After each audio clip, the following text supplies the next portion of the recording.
Hello viewers, welcome again to Discovering Truth, and I am Pastor Forbes from the Gateway Abiding Word Ministries here in the Gambia. We are now in the third of the four-part series entitled Gambian Intentionality, the Pathway to National Prosperity. We have talked about being intentional in what we do, but we are now focusing it on ourselves as Gambians, and maybe other Africans and other peoples of the world can glean something and benefit from it, because the principles really are cross-border. But our zeal and our encouragement and our desire and our passion is for our own country, the Gambia. So we said that there are three non-negotiables for any nation to be on the pathway of or to prosperity. And I mentioned that there is a verse in the Bible that says there is a way that seems right unto somebody, but actually that way leads to destruction. So how do we know what is good for us as a nation?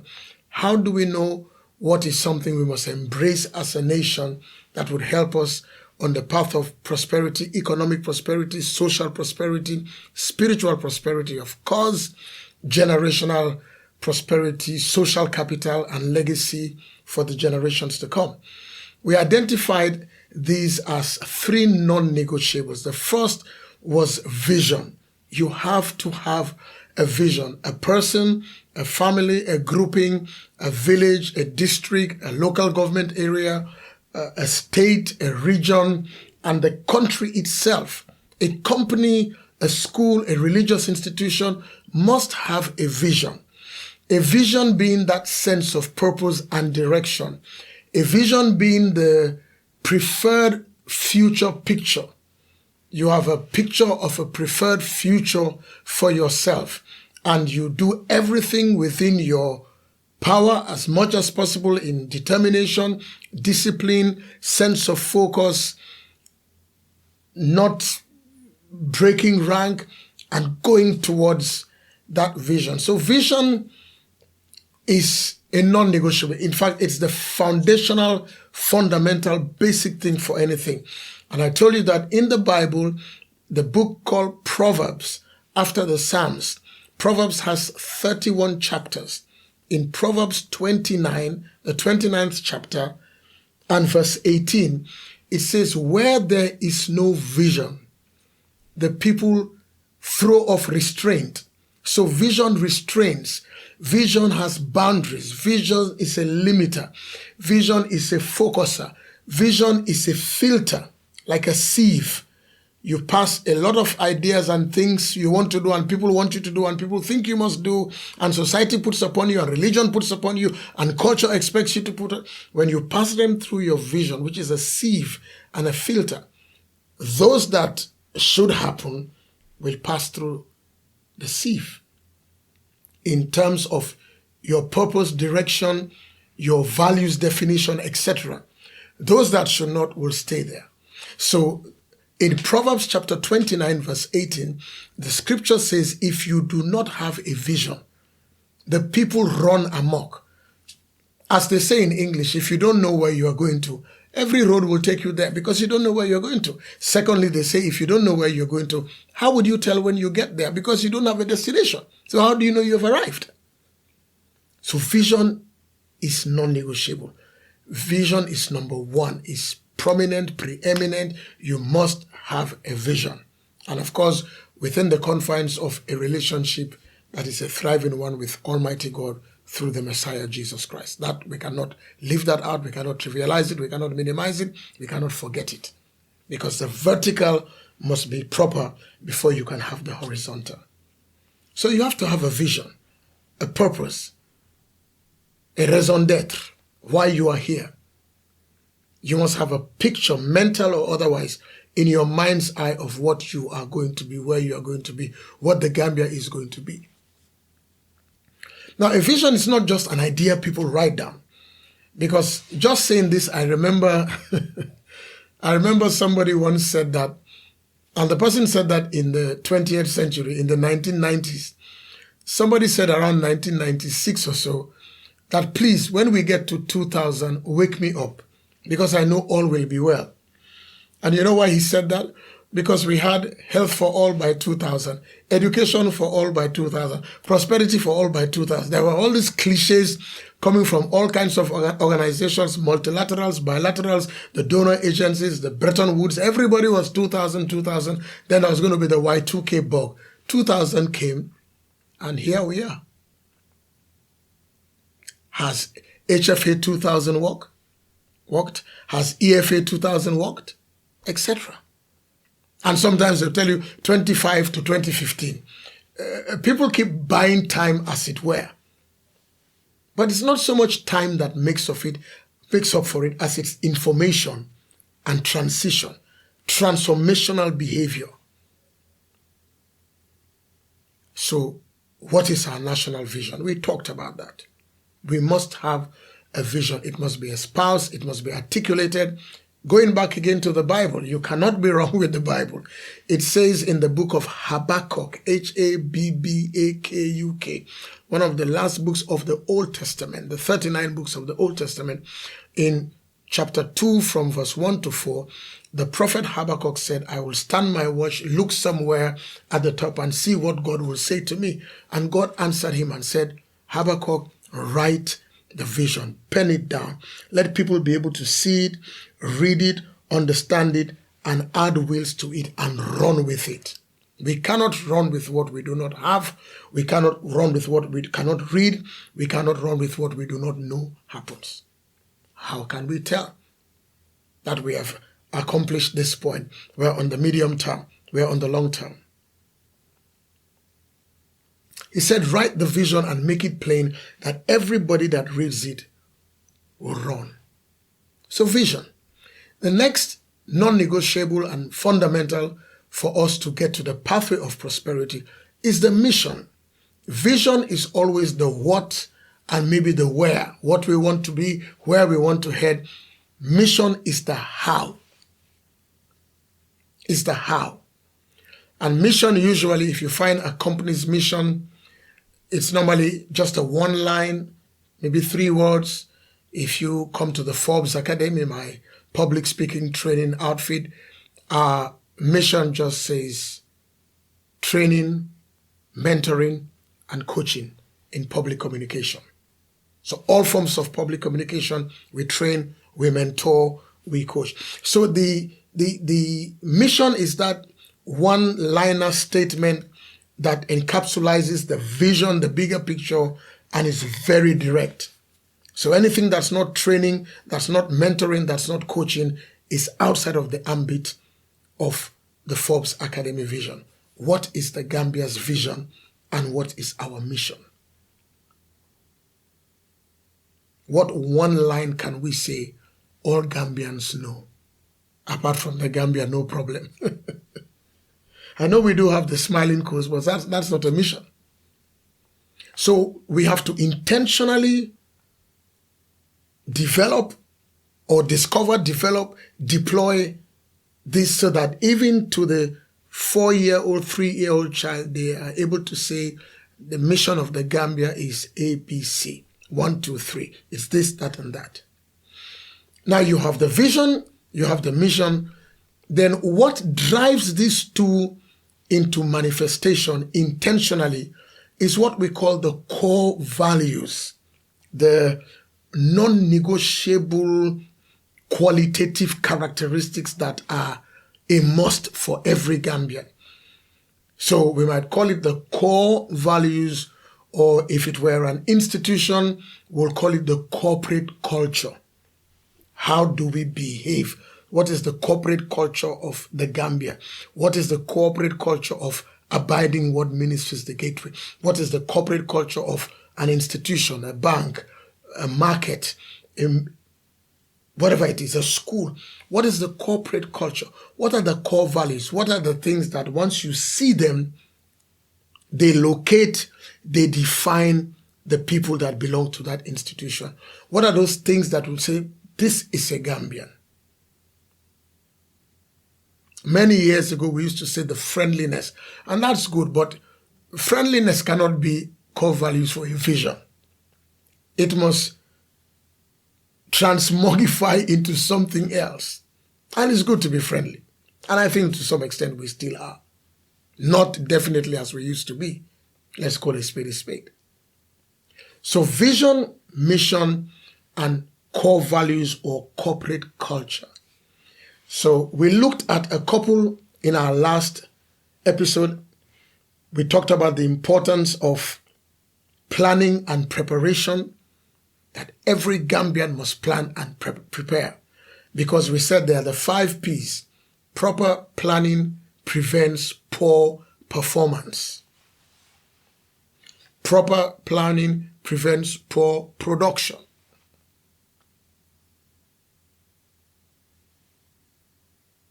Poor planning prevents proper progress.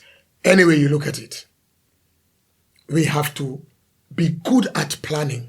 We have to be good at preparation. We must anticipate things. We must be able to second guess things. The Gambian must be somebody whose planning and preparation are key. It is core value. Once you see something, oh yeah, a lot of thought has gone into this thing. Obviously, it's a Gambian thing. Number 2, we looked at the importance of having integrity. I don't know what else to say. You know, that word integrity, when you break it, you have integer. Integer, number 1. To be integrated, to be together, to be whole, W-H-O-L-E, to be one. What you see is what you get is what you see. There is no duplicity, there is no dualism. Is that true about us? If we want to get to the pathway of prosperity, we must be a nation whose people are a people of integrity. And that includes the word of honor, so many things. Ethics, ethos, credibility, character, trustworthiness, the fear of God. We must have integrity. There must be wholeness in us. 1, clarity. We are integrated. We must be a people of integrity. Number 3, we said we must have discipline and self-control. It's very amazing to know that a lot of people like to discipline others when they themselves are not disciplined. We like to control other people when we are not controlled ourselves.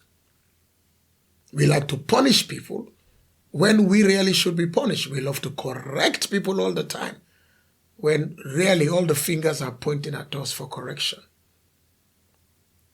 A core value of a Gambian must be somebody who is disciplined and has self-control. And one great test, at least for a lot of us, because a lot of roads, side roads, highway roads, trunk roads, feeder roads are being done. Some looking very beautiful with solar lamps, street lamps. Between now, June, and the end of this 2024 year, I hope we can see self-control and self-discipline in driving, in obeying the highway rules, overtaking, not overtaking, the lanes, parking, not parking, and 2 more things. One is long-term. Another one is probably something we should be able to judge very soon. So let me start with the longer one. Are we going to be throwing things on the highway from our cars? Cigarette packets, plastic cups from drinks, aluminium foil, shawarma packs. Are we going to be doing that? Are we going to suddenly find that our highway is dotted with bottle stoppers because somebody threw a stopper of a Sprite bottle and somebody rode over it and it made an impression on the highway? Are we going to find that? And I hate to say this. I really don't want to say it. But are we going to relieve ourselves, urinate on the sides of the road? Because that's indiscipline. That's not self-control. And We are just around the corner, 2 weeks from a major feast, religious feast. Are we going to be selling sheep on the highway? With all that entails, before, during, and after. Because that's what we've seen in the past. We didn't have the 3-lane highways. Now we have them. Are we going to find people setting up tent and feeding their sheep and goats with the metabolic effects of the feeding all on the highway in the name of religion? Are we going to do that? We have to be disciplined. We have to be self-controlled, regardless whether it's Christmas, Easter, Tobaski, Korite, Independence, African Liberation Day, whatever we celebrate as a country, Sangmari included. Just 2 weeks from now, we'll be watching to see. If we do that, then either we have a vision, which is to dirty the place, or we do not have a vision. Because what would be the point of having million-dollar, multi-million-dollar, 3-lane aside highways, and then we put sheep in the middle of it? Because we are selling goats, chickens. So this is an advance warning. Let's see what will happen. If we have a vision and a mission, discipline must be our core values. In everything we do, time to go to work, closing from work, earning a real day's work and not half day, taking all the day to watch something on movie or go to a workshop or pray in the afternoon or pray in the morning or do all kinds of things we tend to do. And when you look at it, we really have not even put in the 8 hours. And it's not rocket science. When you shift your gaze to the private sector and you look at some of the private enterprises, people go to work at 7. Some go at 7:30. They work till 5. They know when their break is. They know what they can do. They know what cannot do. They have performance targets. They deliver. They get their bonuses. They're happy. I interact with quite a number of private sector institutions. And I don't remember going into anyone where the staff are moody, upset, angry, bitter, and undermining the organization. But public sector, oh yes. But what about my personal sense of dignity and discipline and self-control? I must have that. The next thing we worked in was contentment. It's interesting that we call ourselves a religious country, Christians and Muslims, and many African countries are like that. And we look very religious. Are we a contented people? Because if we are content, this issue of pulling somebody down, trying to undermine somebody using spiritual fetishism for somebody to fall down, break a leg, die, go mentally off and all that so we can grab their position, that doesn't sound like a contented people to me. So I asked the question, what is the Gambian vision? We all want prosperity. We want the pathway to prosperity because prosperity is a win-win for all of us. But we must be intentional on it. In being intentional to be on the prosperity pathway, we must have a vision, Gambia. We must have a mission, Gambia. We must have core values, launching pads from which we fly into the accomplishment and attainment and achievement of this vision.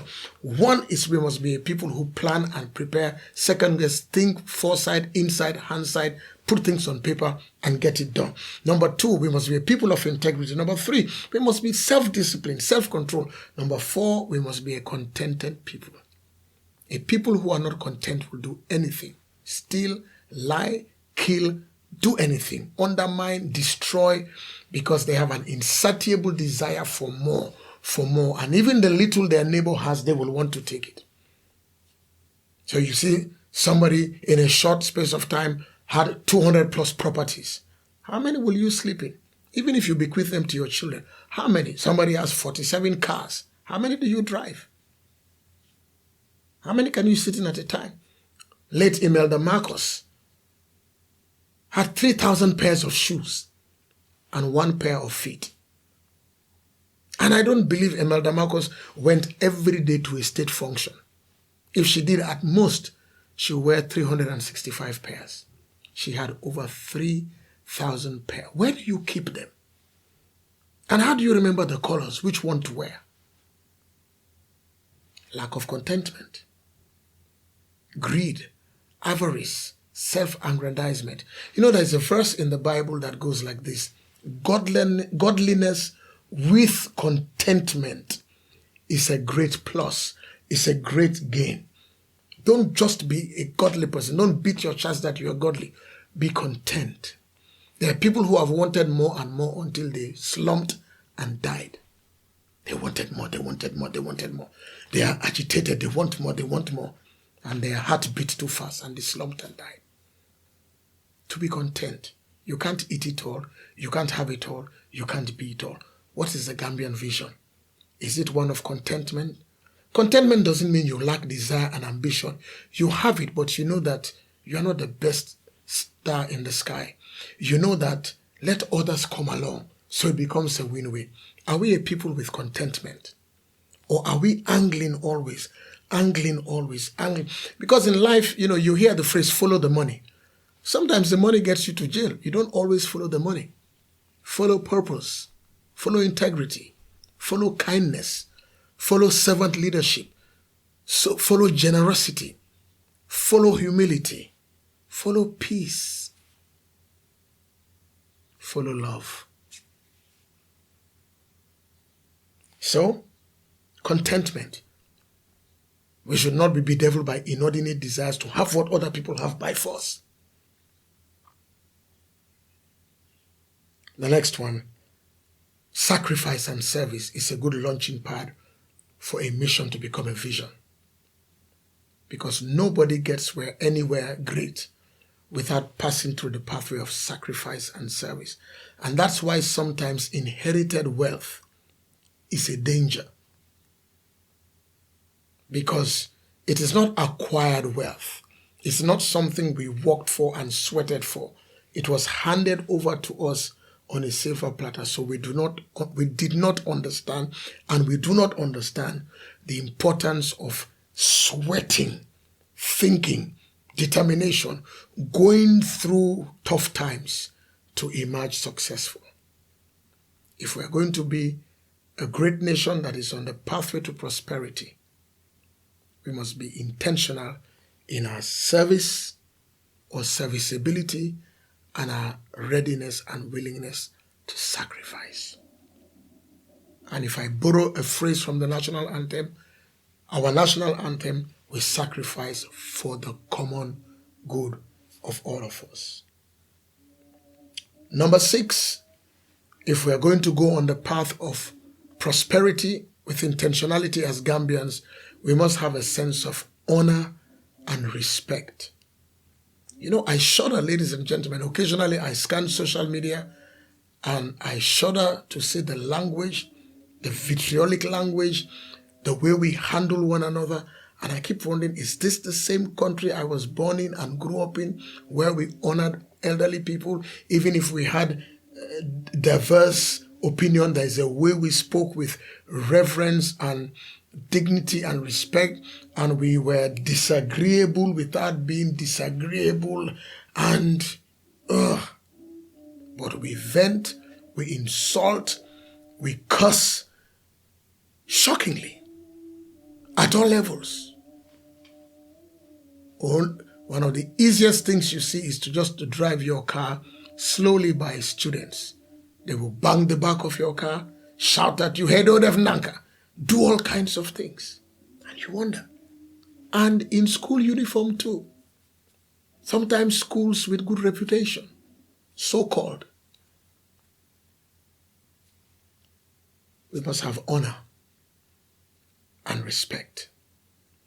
I want to stop here because I have 6 more to go. But we must be a people of honor. We honor, we reverence, we respect, we defer. A Gambian lady, except she's totally sick or something, or a boy, cannot be sitting down in a van or a bus when an elderly person is standing up. Just this little honor etiquette. But we'll get to that, because if we want to get to the pathway of prosperity, that is the way to do it. There are nations that honor their senior citizens. Some of them pay 10% of the bus pass. They have free this, free that. They honor them, they celebrate them. They have free lunches, free dinners for them, free spa, free hair, makeup, free this, free that. There's a reason behind it. And it's also a biblical reason. Because the Bible says, if you honor your parents, you honor the elderly people, your days may be long in the land where you live. Because honor comes with blessing. Honor comes with blessing. Let me stop here for now, and by the grace of God, I'll continue.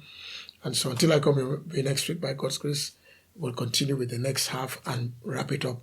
And then we'll want to talk about other things equally interesting and hot as we explore the pathway to prosperity of our country. May God bless us and may God keep us. Until the next time. Bye-bye.